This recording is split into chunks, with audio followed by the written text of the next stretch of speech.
The Russian government took into account the lessons of the First Chechen War, when there were committees of soldiers' mothers, when mothers still ran and took their sons from the units, when there was still independent television that covered all of this. By the Second Chechen War followed a different scenario. The government clamped down on all of these soldiers' mothers, and now they are completely silent. In the Russian Federation, they did everything so that all of this did not exist.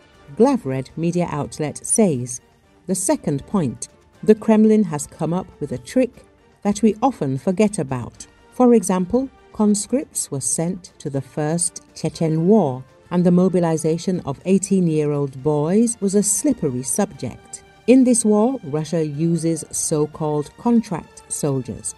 So-called because they can be the same conscripts who signed a contract. But in Russia, there is a completely different attitude towards people who are paid to fight. You are a mercenary, and if you get killed or your legs are torn off, it is part of your job. Some Russian women have set up a whole business, having been married 4 times during the war and sending their husbands to fight. They reason like this: why should he sit at home? He'll either drink himself to death or go to jail anyway. It's better for him to go fight. He'll die, but at least he'll have some money. And oddly enough, this has become a way of developing many depressed Russian regions where even new stores have begun to open. It all comes down to money, Glavred says. But the issue of conscripts is a painful one for Russians. There were scandals in Russia, mothers came out to protest, and this had an impact one way or another. But they were not against the war with Ukraine, they were against sending unprepared people to fight. You need to understand the double standards of Russians. When Ukraine was advancing in the Kherson region, our troops captured several conscripts, but they were exchanged. This shows that Russian society has a pain threshold. These are conscripts because an allusion to Afghanistan immediately arises when they are forcibly married. If a contract is signed, even if the Russian state bent over the same conscript, this is perceived differently. It is different. So it all comes down to economics. As long as Russia has money, the Kremlin will operate through contractors and cunningly avoid the complex issues of mortality in Russian society. But the Russians have pain. Otherwise, the Russian government would have declared mobilization long ago, sent 1 million people to war, and would have attacked with more impressive forces. And certainly in this case, Russia would not have negotiated with the North Koreans so that they would provide their soldiers. It is obvious that Russia's human resources are not as beautiful as they appear on paper and as they are trying to show.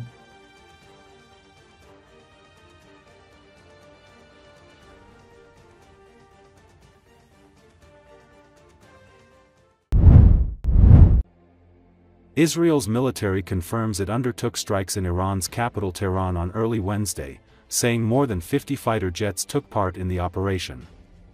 According to Associated Press, the army claimed it hit a centrifuge manufacturing facility in Tehran, without elaborating on its location. This morning, an Air Force air vehicle identified and attacked 5 Iranian combat helicopters of AH-1 type. The helicopters localized at Kermanshah airfield. Their mission was to try and to attack our aircrafts, added Brig General F.E. Defrin, an Israeli military spokesperson. Israeli warplanes pounded Iran's capital overnight as Iran launched a small barrage of missiles at Israel with no reports of casualties. An Iranian official warned that any U.S. intervention in the conflict would be a recipe for an all-out war in the region. He did not elaborate, but thousands of American troops are based in nearby countries within range of Iran's weapons. The U.S. has threatened a massive response to any attack.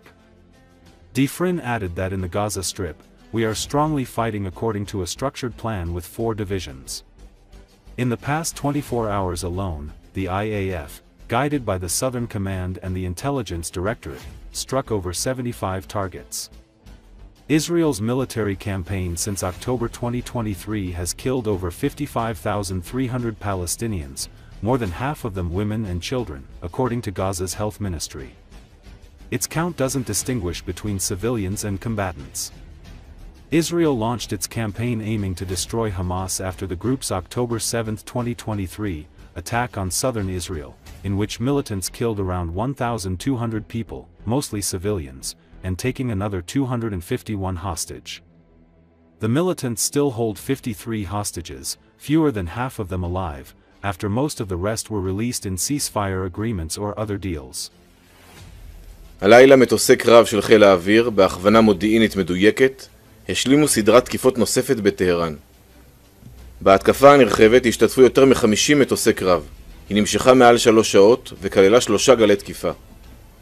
במהלך הפעילות, תקפנו אתר לייצור צנטריפוגות שנועדו לאפשר למשטר להמשיך ולהעצים את העשרת האורניום שלו. זוהי פעולה משלימה לפעולות קודמות שביצענו לפגיעה ברכיבי תוכנית הגרעין.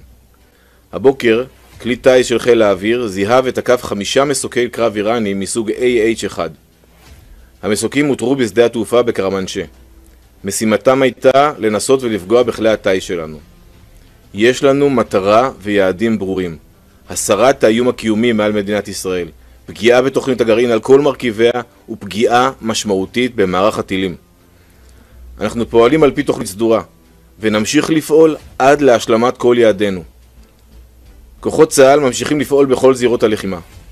ברצועת עזה אנחנו נלחמים על פי תוכנית סדורה עם 4 אוגדות בעוצמה.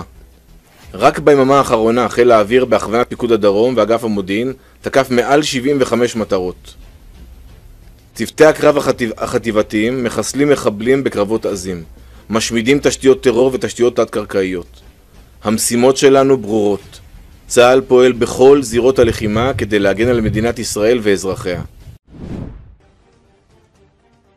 After Israel launched what is described as preventive attacks on Iranian military and nuclear targets last week, Russia's position appeared clear. The Ministry of Foreign Affairs in Moscow condemned what is called unprovoked military strikes against a sovereign UN member state, referring to Iran. The Washington Post writes that fears of possible geopolitical losses are growing in Russia amid the ongoing conflict between Israel and Iran. The US publication reports that the Russian elite understands that the current escalation could turn into a disaster for Moscow's main ally in the Middle East, Iran. Russian MP Konstantin Zatulin admitted that the situation is developing into a dangerous direction for Moscow. The conflict began with Israel's massive bombing of Iran's nuclear facilities and the assassination of its military commanders. Although the Kremlin initially viewed this as an opportunity for diplomatic maneuvering, events are unfolding in the opposite direction. Russian analyst and ideologue Konstantin Malofeyev said only a summit between Putin and Trump can save the world from disaster. It's time for the Americans to leave Ukraine to us. The expert suggested that Russia could use its long-standing ties with Iran to bring Tehran back to nuclear deal talks in exchange for concessions from the US. The biggest danger is that any solution to the crisis risks Russia's position in the region.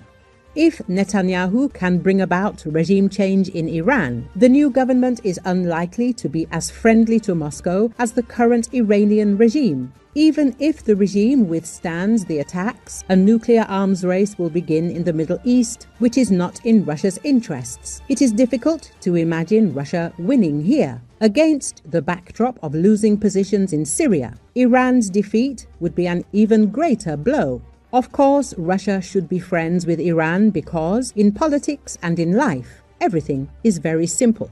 Hawkish Russian TV personality Sergei Madan commented after the latest Middle East crisis escalated. If you have an enemy and your enemy has partners and allies, his partners and allies are automatically your enemies. There are no illusions about this, and there can't be any. Since Israel is a key ally of the United States, of course, we are interested in the weakening of Israel and helping its adversaries.